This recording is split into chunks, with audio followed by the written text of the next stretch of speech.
esan behar, eskerrik asko Estila sindikatuari, gonbidapena hogeitagatik. Honi esker, inbitazio honi esker, berritu edo berraztertu inditu nik egindako lanak eta gaurkoratze lan polita interesgarria irutu zait. Ezer baino lehen esan behar, ez naizela Nafarroaz aditua. Orduan esango ditudan gauzak, behar bada diskutigarriak izango dira, eta gero elkarrekin diskutituko dugu.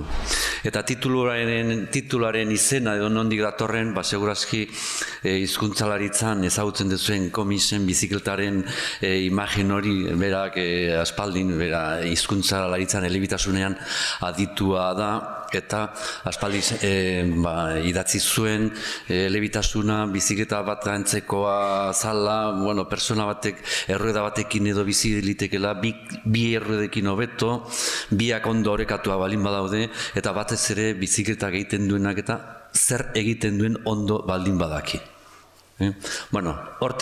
Hortik pasatzen naiz, hirueletasunaren motu salmentara, nola saltzen diguten motua.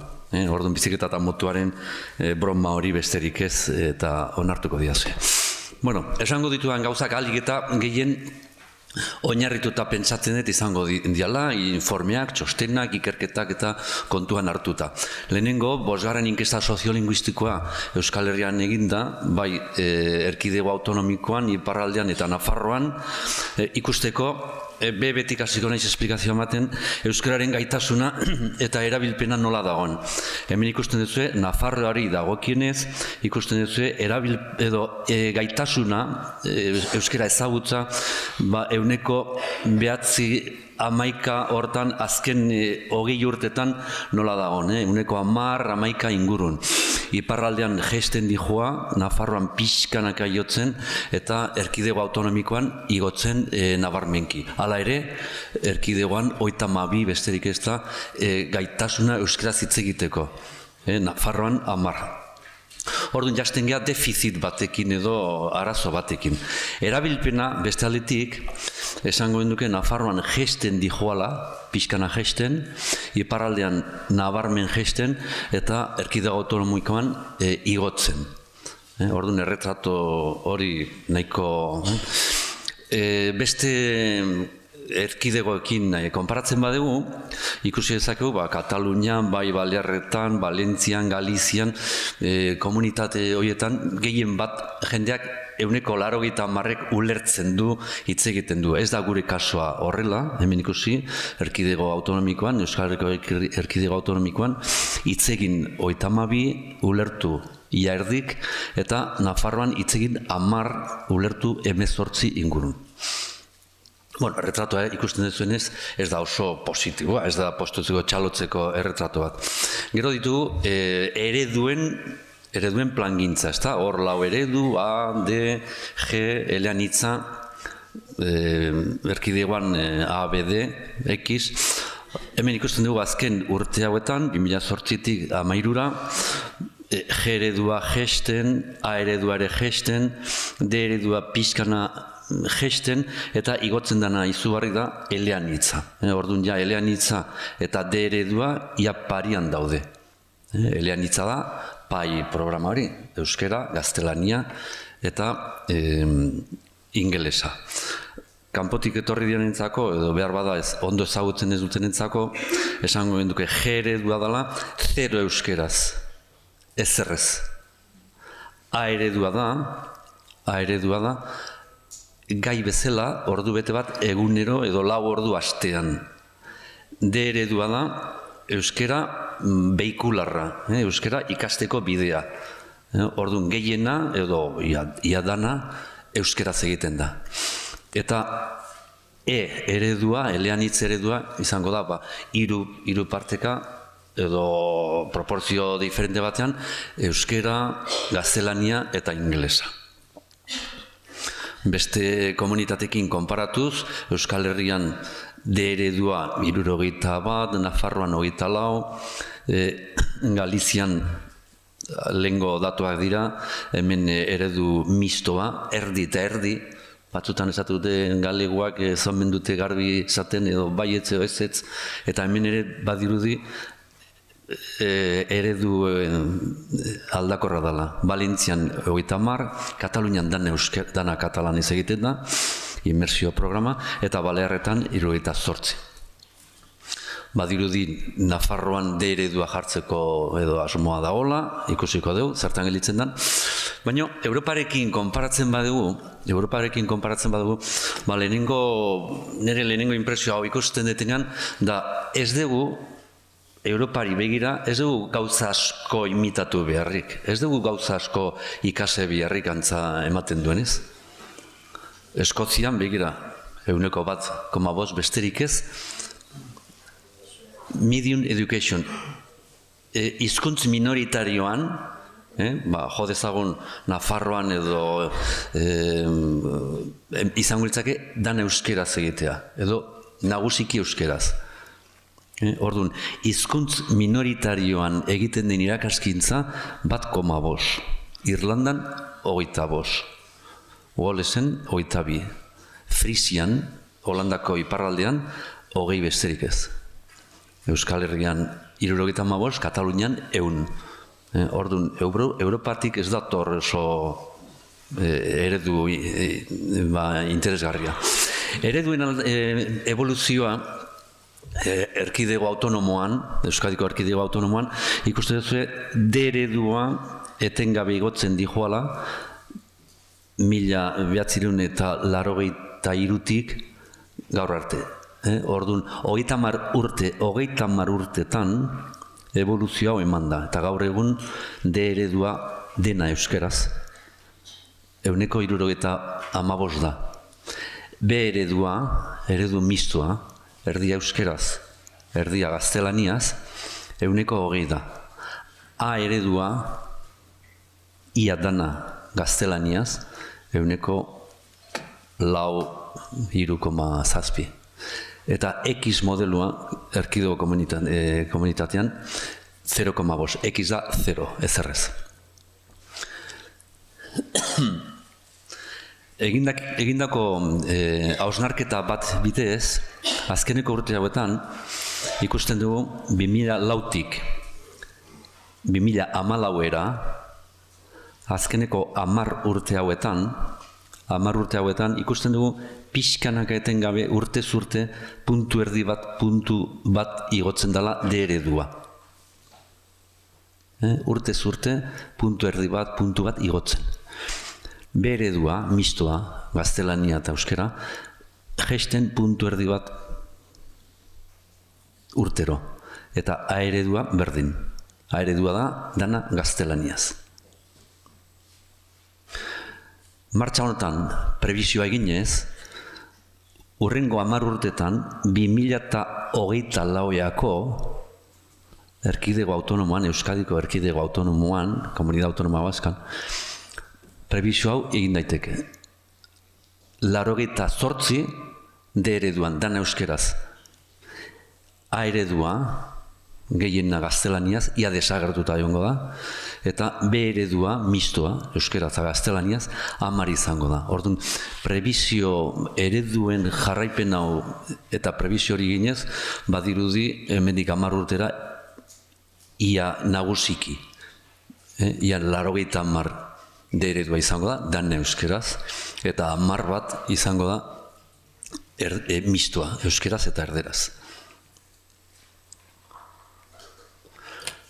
Erabilpenari buruz, erretratu hau jarraituz, erabilpenari buruz, konparaketa hauek egiten nahi naiz erkidego autonomoarekin, behar Nafarroko datuak edo ez ditu dalako, hain zuzen. Erabilpenari buruz, iseik egindako ikerketa jarraituz, hemen ikusten da, lehen hezkuntzan, 4. mailako lehen hezkuntzan, nagusiki edo gehien bat euskeraz egiten dutela. Beti euskeraz edo nagusiki euskeraz, 160 klasean. Bigarren mailara pasatzen bagera, sekundariara pasatzen bagera, ja ikusten dugu klasean 128 erabiltzen dela bakarrik. Nagusiki edo gehien bat euskeraz. Orduan, gauza bada gaitasuna, jakitea, eta gero beste ikuspegi bada erabilpena. Eta gelan 60 erabiltze dute, lehen hezkuntzan, eta 28 bakarrik bigarren hezkuntzan. Eta nagusiki, hemen ikuste duzu, nagusiki gaztelania erabiltzen da. Ja bigarren hezkuntzan, erkidego autonomoan. Ez dut imaginatu nahi, zer gertatuko da nire Nafarroan. Erabilpenari buruz. Eta patioa ateratzen bagara, jolastokira ateratzen bagara, orduan, ja nagusiki lehen hezkuntzan, 9 urtekin, 4. mailan, nagusiki ia 60 erderaz egiten da, gaztelaniaz, eta izugarri nagusiki bigarren hezkuntzara pasatzen geanean. Orduan, euskeraren erabilpena bai gelan eta bai gelatik kanpo patioan oso gaztelaniaren alde dago jarria. Bueno, gaitasunari buruz, ereduen arabera, erkidego autonomoan baditugu ikerketa desente, nik uste interesgarriena ISEIk egindako. ISEI da ikerketarako talde ikertzaileari buruz, hezkuntzari buruz. Eta hemen ikerketa hontan, batez ere ikasleriaren 96 hartuta, ikasle danak, 4. maila, 10-11 urtekin, 16.000 ikasle, ikasle danak muestra oso hartuta. Hemen ikusten da, A eredua, B eredua, D eredua, A gaztelaniaz, B mistoa, D euskeraz. Ikusten duzue, maila altua lortzen dela, euskerazko maila altua 2,6 A eredua danean. Eta hasierako maila, oinarrizko maila, euskera maila oso bajua, ikusten zuen 185. A ereduan. A ereduan ia ez da euskera ikasten, garbi esateko. B ereduan, eredu mistuan, 122 lortzen dute maila altua, 122 bakarrik. Eta 18 oso bajua. Eta D ereduan, euskal ereduan, dena euskeraz, hemen 118 lortzen dute nivel ona. D ereduan ere, dena euskeraz eginda ere, ez dute denok, ez da erdiak ere lortzen maila handi bat. Orduan, ikusten baduzue, erretrato honek euskararen erabilpena, ezagupena eta emaitzak adierazten digute, oraindik baditugula gauza asko konpontzeko euskara mailan, erretrato eginez. Zuek imaginatu zazue, diabetesi buruz, American Diabetes Association honek egiten dula ikerketa bat, eta demostratzen du, diabetes sendatzeko, badaudela modelo batzuk, ABDG, eta orduan batean da, terapia de insulina, bialgeringa, boligrafo insulina, eta demostratzen da, bomba de insulinakin 0, ez dala ezer mejoratzen. Terapia de insulinakin 2,6 sendatzen dira. Bial eta jeringakin 122, eta boligrafoarekin 18. Zuek imaginatzen duzu, terapia hau jarraitzea urteak eta urteak eta urteak eta urteak, terapia de insulina hori ematen, 2,6 diabetesa sendatzeko edo. Imaginatzen zu, ospital bat hola funtzionatzen, horrela funtzionatzen dugu, eskolan. Ikerketari buruz zer esan? Zer esan? Ikerketa desente egin badira ere, hemen ez ditut danak aztertuko, Txeberriak eta horre badegu ikerketa bat, intzek egindako ikerketa, aspaldikoa, baino, hemen ikuste duzu batez ere, aktibidade extraeskolarrei buruz, aktibidade egiten badira, nivel altuago inglesez, egiten ez badira, bajuago. Noiz hasi, eskola horrean hasten bada, altuago. Lehen hezkuntzan hasten bada, erdi. Bigarren hezkuntzan hasten bada, bajuago. Zenbat ordu dedikatu? 3 ordu 3 ordu dedikatzen bada, horrela. 3 ordu baino gehiago, horrela. Orduan labur esan da, zenbat eta lehenago hasi, zenbat eta ordu gehiago eman inglesari, zenbat eta aktibidade extraeskolarrak, edo viajeak Inglaterrara eta bar, zenbat eta ordu gehiago asko hobeto. Baina hori nahiko jakina da, hori gure ereduak bezala. A ereduan, okerro, B ereduan hobeto eta D ereduan hobeto. Segun eta zenbat dedikatzen den, orduan eta maitza hobeagoak ematen dira. Ikerketa honen bidez, txosten honen bidez, iseik egindako ikerketa honen bidez, erkidego autonomoan, hemen ikusten da, hizkuntza marko hirueleduna aztertuta, hemen baloratzen da, matematika, zientzia, euskera, gaztelania eta bar, ez dagoela diferentziarik talde esperimentalean eta kontrol taldean. Talde esperimentala da, inglesa goiztiarra emanez. Orduan, baloratzen da, laburpen bezala esaten da, ez dagoela diferentziariz euskeraz, matematikan, gaztelania, zientziatan. Eta inglesan ezagutza askoz gehiago. Osa, inglesa gora, dijoa, eta besteak berdin gelditzen dira.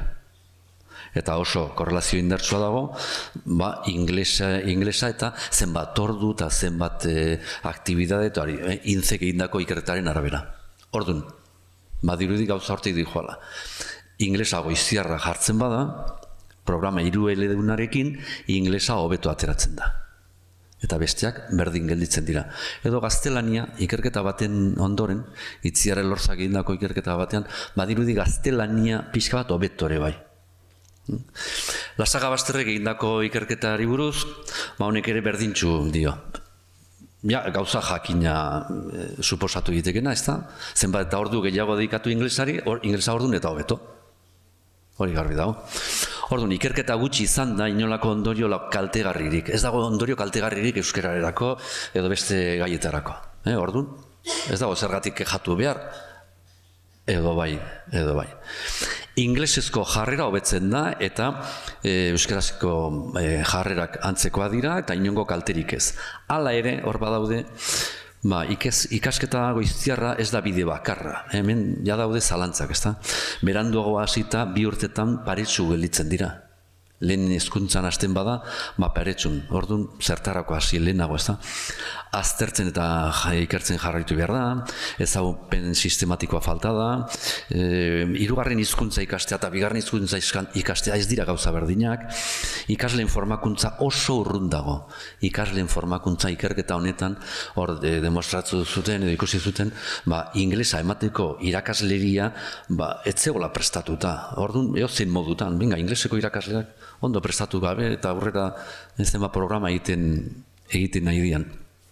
Hemen berdintxu, ikerketa honetan berdintxu, euskera ez dago galderi, gaztelania talde esperimentalak pixka hobeto, eta inglesa talde esperimentalean hobeto. Orduan, konklusio bezala, hau atea daiteke, euskerarentzako ez dago kalterik, gaztelania kaso pixka bat hobeto, eta inglesa nabarmen hobeto.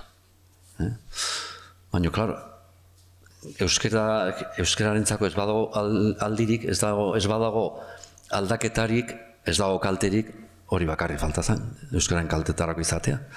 Ez badago kalterik, eta hori ikusi beharko den duke, orduan, euskararen gaitasuna, euskararen ezagupena, euskararen erabilpena, euskararekiko jarrerak, eta horiek ikusi lehizan badugu, ikusi badugu, modu bajuago daudela edo okerro daudela, orduan berdin gelditzen bada, berdin gaizki. Orduan inglesa hobeto eta euskara berdin, baino berdin dagoen bezala gaizki. Orduan honekin galdetu beharko den duke, ze arraio edo ze interesa dago hemen egoera horrekin hirueletasun programa bat sartzeko, indartzeko. Ze interesa, ze urgentzia dago, ze premia eta ze prioritatea daude. Egoera hori, erretratu horren aurrean, ze interes berezia dago 3. hizkuntza bat sartzea. 3 urtekin, 4 urtekin eskola horrean. Lehen hemen esan dute, arrazoi batzuk badaudela, inkluso esplizituak eta esan da ere bai. Ni ez naiz hor sartuko, behar bada, sartuko gara, ze arrazoi esplikatzen diguten. Eta orduan, Cumminsen bizikleta eta motuaren irudi hori esplikatzeko, hori da. Gurpil batekin ibili daiteke, bikin ere bai, baina biak orekatuta balin badaude, asko zobeto. Asko zobeto. Jakina, gurpilak egiten eta bizikleta egiten teknikoak edo ondo badakite zer egin behar dan. Bestela txapuzarako besterik ez. Baina Cumminsen ez zuen zer esan hirueletasunari buruz. Osea, bi erruedakin bai ondo, baina hirukin hobeto. Eta hirukin bat txikiago danean gainea, azkarrago, urrutiago. Nahiko zalantzak badaude. Ze argumentuak ematen dira? Hirueletasun hori programa hori sartzeko. Ez eta aipatuko zuk esan dezun esplizitori zeorista, de eredua zertarako. El inglés mejora ostensiblemente sin que se pierda nada. El inglés es vital, es lengua del ámbito científico, empresarial. Las familias demandan, es la libertad de elegir, un sistema en el que las lenguas dejan de ser rivales para convertirse en aliadas. Danak berdin, Danak berdin. Es una apuesta por la modernidad, por la excelencia. Lo moderno es esto, fashion. Eta orduan, gurasoak, familiak, eta, claro, inglesi gabe, eta irratian sin inglés no vas a ningún sitio. Ez dezu lanik aurkituko, ez dezu ezer aurkituko, ez zea inor, ezin dezu bizi inglesi gabe, ez da? Orduan hori, motori saltzen digute, eta hori salduta, edo, konbentzitzen, badirudi salto logikoa, berez ematen dela. Diskusiori gabe. Orduan, lehen hezkuntzan ematen diren programak, eta badaude programa hirueledunak Europan eta zenbalekutan, baina lehen hezkuntzan gehienak, primarian. Orduan, hemen ez gira gutxio izango, eskola horrean ere bai, balio du. Primarian bai duna, eskola horrean balio du, logiko. Eta bi hizkuntzak. Bi hizkuntzak ondo funtzionatzen dutela ikusita, Cumminsen teoria horiek, eta bikin, hirukin edo laukin edo zatik ez. Inkluso bi hizkuntza atzerritarrak ikasi behar dira. Modan edo modernoak izateko. Edo egoera jakin batean, zenbat eskoletan, eredua ondo dutela, edo nivel soziofamiliarra egoki dutean, edo etorkin asko ez dutenak, zenbat lekutan balio ziteken modelua edo zenbat familiatan, orokortzen dugu eta jazta, eskola guztietara. Hau denentzako balio du. Orduan, salto logiko batzuk ematen dira, baina logikoak inongo zari gabe, fundamentoi gabe. Edo hizkuntza nagusien artean, inglesa, alemana eta frantzesaren hirueletasuna, edo italianoa, edo frisian adibidez, ezta? Holandesa eta alemana eta... Orduan, hizkuntza haundikin balio duna, hizkuntza txikikin ere bezerratik ez. Euskera minorizatu batean, edo hizkuntza erlazionatuak daudenean, hizkuntza familiarrak dienean, romantziak adibidez, gaztelania, katalana eta frantzesa, edo hizkuntza ez familiarrak direnekin baita ere, zergatik ez. Orduan, bi hizkuntzakin balio duna, Cumminsen teoria eta hori, badirudi umbral minimo bat lortzen dugunean, gero bi modutara funtzionatzeko edo mekanismo bat dagoela, eta hor esplikatzen da, nola izan daiteke elebitasun aberazgarria. Baina, klaro, hirukin zer gertatzen den ez dakigu. Ez da ikertu asko. Orduan, salto hori pixka da salto en el vacío. Lehen hezkuntzan egin diren programak eta funtzionatzen daudenak eta pasatzen ja eskola horrea, ume txikiekin.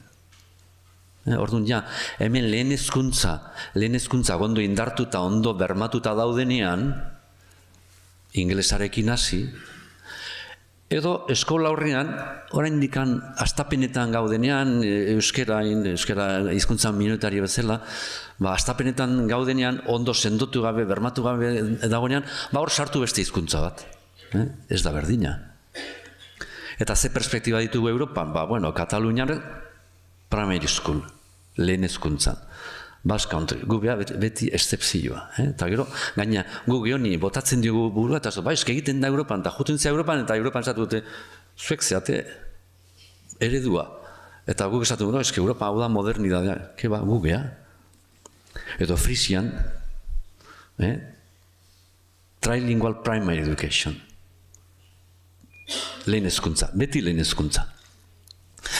Eta ez da berdin, egoera familiar batean, lehen esan detena, egoera familiar batean, trilingual children, ze politia dan, ez da? Edo zenbait ikastetxetan, klaro, posible dela, trilingua izatea, eta aita santuak beti izan du dira, 30 hizkuntza eta hitz egiten dutena, baina danak ez dira aita santuak. Eta hizkuntz batzuk dira oso handiak, oso potentiak. Mandarin 800 milioi, inglesa 500 milioi, espainola 200 milioi, portugesa, eta euskera izango da horako puntito bat, ezta? Orduan, dana logika hortan ematea, ez du sentidu, ez dago justifikatuta. Bizkuntza berdintzu dianean, horrekatua dagoenean, baina bat bestea baino gutxio danean, ez dira gauza gaingarbi. Eta gero, hizkuntza familiarrak direnean, erresago da. Adibidez, hizkuntza romantzeak, gorriak, romantzeak. Orduan, katalanak, hemen katalan batzuk badaude, edo galegoak. Galegoa eta gaztelania familiarra da, orduan, erresago da ikastea. Edo, hizkuntz germanikoak, ikusten, hauek, inglesa, holandesa, alemana, orduan, holandesa eta alemana eta kasi aizpak dira, ez da? Eta beti atatzen gara, eta inventio hori ikusten dugunean, ikusten dugu. Katalunia, katalana, espainola eta inglesa. Finlandia, Swedish, Finnish, English. Frisian, adibidez, Frisian, Dutch, English. Adibide bat besterik ez, Frisian, English, Dutch, holandesa, German, alemana. Gazta esateko, Frisian, cheese, kas. Kasi berdina da. Eliza, church, kirche. Ikusten duzu, ze familiarra, hizkuntz familiarra dira, germanikoak dira. Bira, ia ulertzen dezuen, hemen. Ze pasatzen da hemen.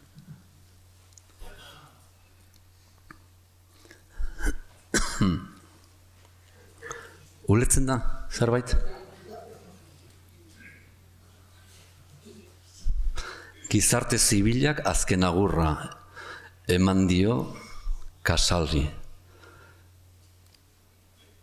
Ekitaldi jendetsu batean Ziudadela parkean. Ulertu dezu, ia dena ez da, kasi dena. Ez dezu katalanik ikasi, askok.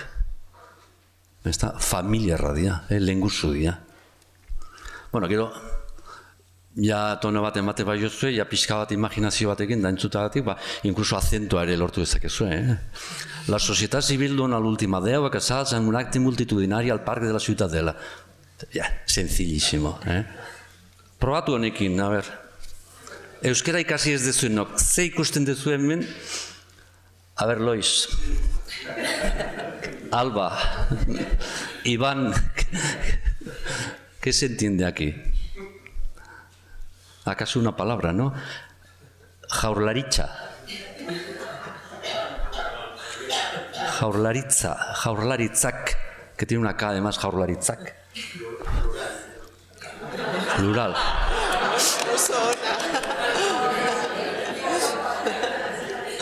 Y luego hay una palabra aquí, proba. Entonces, la jaurlaritza ha hecho alguna prueba ahí, o está probando algo. Lehen hezkuntzako proba egiteko ardura ikastetxen gain utziko du jaurlaritzak. No son familiares, no es lo mismo para un niño catalán hablante aprender el castellano y el inglés. No es lo mismo para un vasco, porque son tres lenguas totalmente distintas que no se apoyan una en otra. Bon día, buenos días. Egunon. Es que no tiene nada que ver. Bueno, entonces aquí veis situaciones lingüísticas de diverso tono Y esto nos lleva a plantear que en Europa, y aquí ya aterrizamos en el tema europeo, nos lleva a aterrizar que hay situaciones muy distintas. Orduan, egoera ezberdin daude, batzutan monolingüeak dira eta beste batzutan bilingüeak dira. Orduan, hirueletasuna ez da berdin herrialde monolingüe batean, edo elebidun batean, edo hirueledun batean. Atzoko hizlariak Luxemburgarra zan, jatorriz, eta klaro, eskean Luxemburgon hirueleduna izatea, herria da hirueleduna, denok instituzioak hitz egite dute, frantzesa, alemana eta luxemburgera. Orduan, eskola trilingüe izatea, normala da, baina gure herrian ez da inglesa hitz egiten, normala denez. Orduan, ze tipologi dago Europan lehen hezkuntzari buruz. Tipologi izugarri handia sortu daiteke, ezta? Kontestuaren arabera. Area trilinguetan, elebidunetan, edo monolinguetan. Edo distantzia linguistika kontuan hartuta. Erlazionatuta hirurak, frisiera, neerlandera, dutx, edo alemaniera, familia dira. Hori da, frantzesa, katalana eta gaztelania ikastea bezala. Lingusuk dira, aizpak dira. Edo programaren diseinua, nola, simultaneoa edo konsekutiboa. Batean biak, edo lehenengo bat eta gero bestea. Ojo, inglesa ikasi behar da, Inglesaren alde naiz. Baina noiz ikasi behar da. 4 urtekin, 3 urtekin, oaindekan euskera tuti jakin gabe. Orduan, hemen dago gako bat, ezta? Batean ikasi edo konsekutiboan, lehenengo batzuk indartu eta gero ikasi. Eta hor, esperientzia askok demostratzen dute, ia maila berdintxu lortzen dela, inglesarekin. Merkatorrek, azterketa asko inditu, gai honi buruz, denbora aldetik zen, ondo? Eta bueno, Europako ereduak, hola hartzen badugu, batez ere garrantzitsuena da, zein adinan hasten diran. Eta Europan ze esaten dute, gehien bat lehen hezkuntza, 6,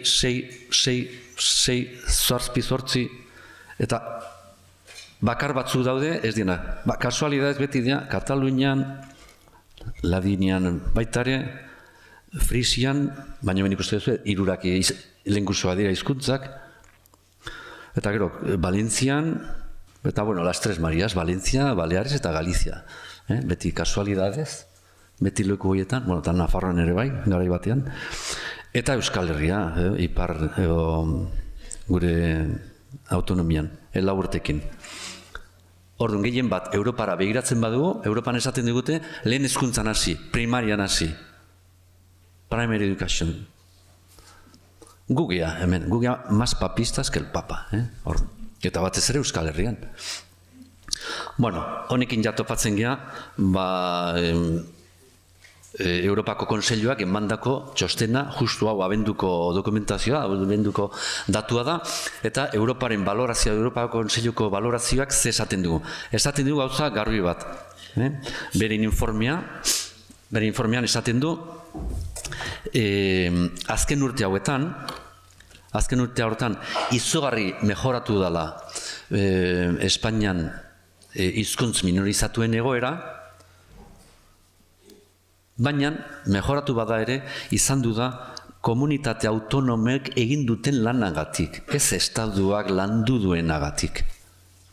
Ez Madriletik itorri dian laguntzangatik edo babesangatik edo zeabatik edo bultzadangatik, baizik eta komunitate batzutan, hain zuzen Katalunian eta Euskal Herrian batez ere, egin diren lanengatik. Eta Europa Kontseilutik datorren beste ohar importante bat, hau da, hizkuntza ere irudunari kontuan hartuta, kontuz zer gertatzen nahi dan hizkuntz minoritarioekin. Programa hirueledunak direla eta atentzioa deitzen dugu kontuz izan dezazuen hizkuntz minoritario edo erregionalekin zer gertatzen ari dan. Eta pasatzen ditu komunitate guztik rebisatzen ditu, Espainiako hain zuzen, Espainiaren informea da, eta gomendiotan bosgarrena da, jarraitu behar da vigilatzen hizkuntza ere hirueledunaren martxan jarrita ondoren, zer gertatzen den hizkuntz minoritario eta regionalekin. Bigarren atentzioa deitzen dute, eta Kataluniari buruz esaten du, normalian errespetatuak daudela ia arlo guztietan hizkuntz eskubideak. Gure komunitatean berdin. Kartaren parterik gehienak errespetatua daudela. Nafarroari buruz esaten du evoluzioa positiboa jarraitzen dula izaten, baina inglesa sartzen nahi dela eta vigilatu beharko dela, zainduin beharko dela, ez dadila izan euskeraren kaltetarako. Hor badaude susmo batzuk. Eta hau errepikatzen da, Balearrekin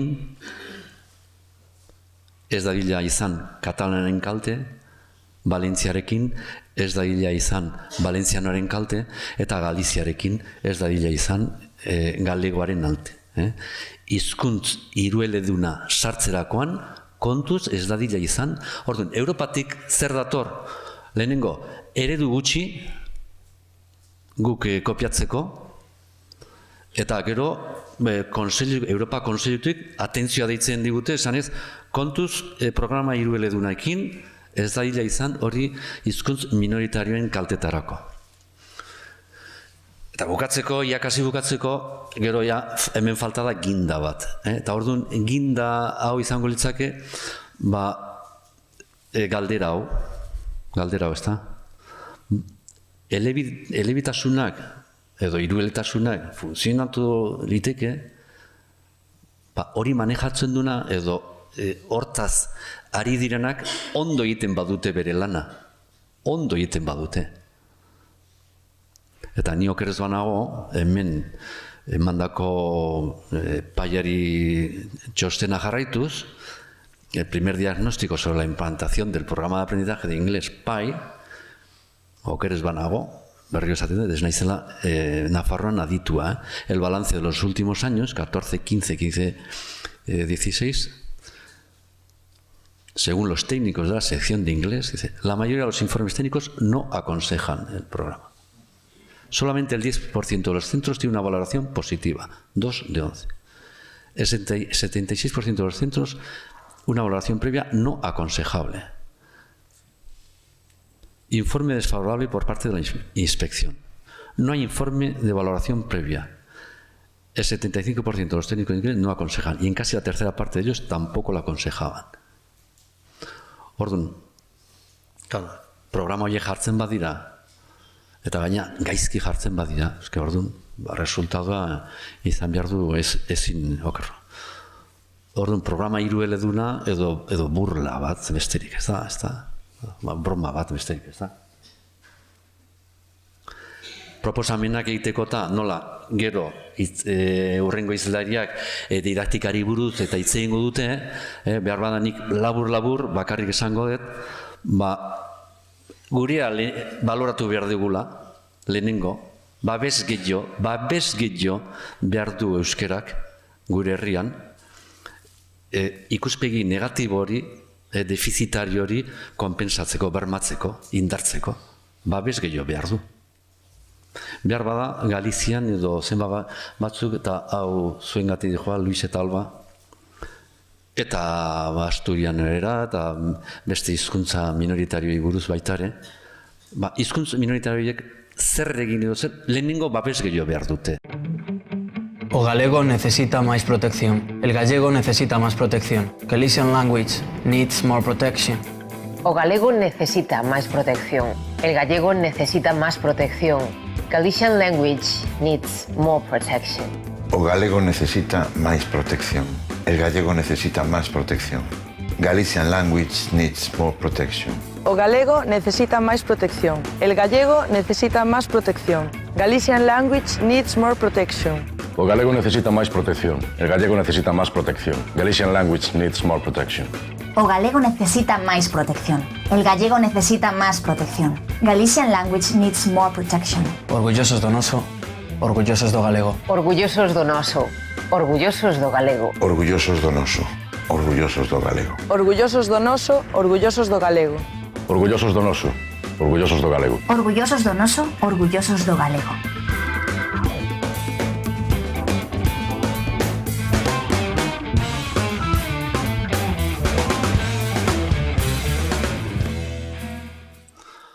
Orduan, lehenengo eta behin, nik uste dut, babes gehiago behar dula. Osea, askatasun edo berdintasun hortan kaltetuak ateratzen geha, galdu egiten dugu, hizkuntz minoritarioak. Berdintasun aukeran, badakigu, galtzen hasten gehala. Orduan, gure hizkuntz minoritarioak babes gehiago behar dute. Eta hortik aparte, nire ide batzuk, elitismoa ere saiestu, hor inglesa egoiztiarre hortan, edo inglesa programa hirueledun horietan, edo elitismo kutsu bat badago, modan zalantzan jarri, inglesaren fashion, denok inglesa ikasi behar du, eta lehenbailin ikasi behar da batez ere, ez da?